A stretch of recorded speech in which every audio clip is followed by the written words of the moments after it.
Welcome everybody, this is so exciting. This is the first in a series, podcast with Smoach. So we're so excited to have you. And we're so excited to be with Pesha, Rosenson, Nee Landsman. This is amazing that we're together. For any of you watching out there who may know and be connected to Rabbi Yisrael Landsman, should be Le'iloi Nishmas. And if any of you are connected to Nechama, should be Le'iloi Nishmas. And today we have the amazing opportunity to be speaking with Pesha about some marriage tips. It's going to be a series where she's going to focus on one aspect. And we just wanted to say that we're not reinventing the wheel. We're not saying this is therapy, we're experts, but these are for sure things we all know. And sometimes we just have to focus and remember. So if you're single and you're out there listening and you want to get ready to have the great marriage, if you're married and you have a great marriage and you want to make it better, or if you're struggling, Pesha's going to share with us some of her tips. But we're going to start with an introduction where Pesha will just introduce herself and we'll get to know her a little more. So everyone knows my name. I'm divorced for 2 years. I have 6 beautiful children. One is autistic, and everyone struggles with teenagers, so I have teenagers. But we go on. So pretty much that's my, what's it called? If anyone doesn't notice, my face is a little off today. I have Bell palsy because I just diagnosed before Pesach that I have cancer, so I'm struggling with that. And yeah, Bell palsy is where the face can get frozen, you don't really feel it, and thank God she's already almost out of it and healed, if anyone didn't know. So that's, yes, she didn't tell you a little bit that this Thursday she's starting very heavy chemo, and she's with us, and she's ready to share. So, you know, Pesha, when I asked you, marriage was so close to your heart, and giving over these tips were so close to your heart. Why do you feel like that it's so important to you? And just head us straight into the first tip. so I feel like everyone needs a partnership. It could be friends and family, but the partnership with the husband is the most important thing in life. It's to continue life, to continue, and you always have somebody there for you. So I think it's very important to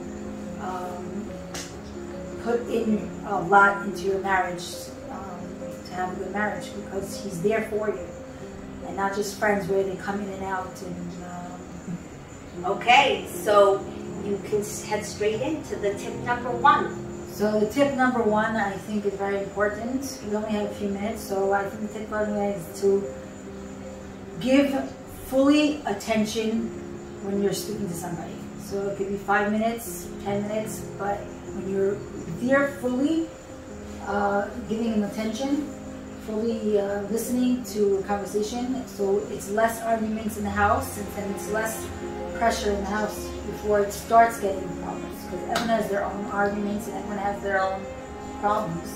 But when you fully listen and understand the person, you'll see less argument and you understand the person.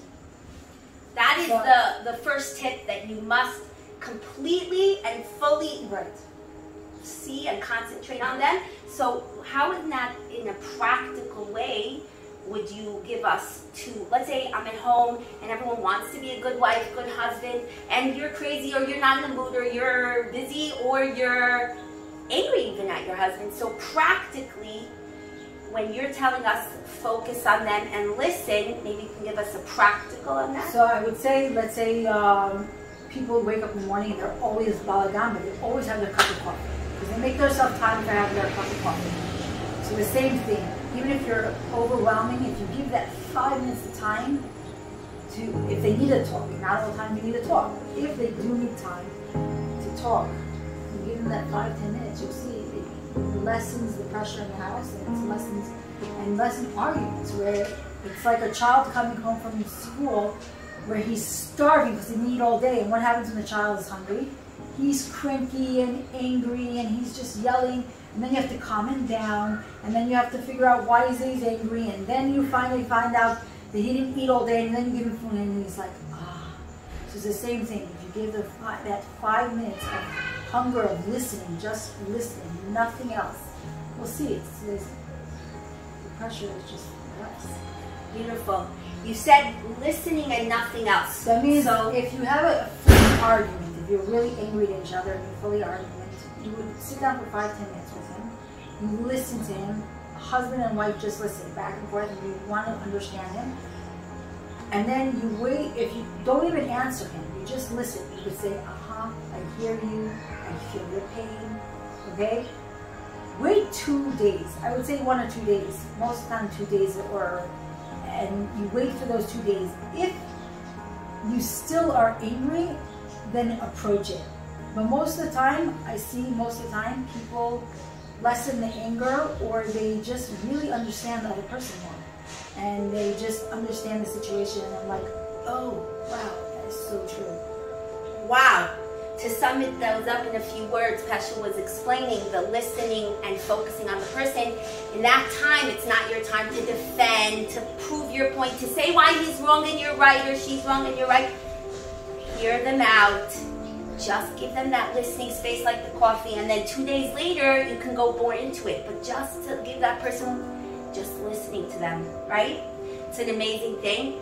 And what do you want to say to the last thing is, because some people don't realize, sometimes they can't talk to their husbands, because if they're too far in their marriage, their hardships in their marriage, I would tell them to go to a friend before and speak to a friend or anybody that you're close to tell them the whole situation, and then wait 2 days. Also, I'll tell you a story about me very fast. That I had a huge argument with my ex-husband, and like I said things to him because I didn't understand, and he says to me, after I went to my sister just to comment, I was so mad at him, like really. I explained to him the whole situation, and she said to him, like, well, he doesn't really know how he thinks, but she said almost in his way, and I'm like, oh, you're right, wow. And I realized that it was both of our parts misunderstanding each other. So I give everyone really hatzlacha, that they should really try to listen to their spouses and to understand them really, and give them the time. Okay, so focus this week just to listen. Make sure that we're listening, not speaking and giving our part. And Pesha, if you would like to just daven for her, all the tefillos are amazing. Yehudi Pesha, Baschana Machla, and we'll see you later. All the best. And if anyone wants any other topics, they can just write to Scribe and we'll answer them. Amazing.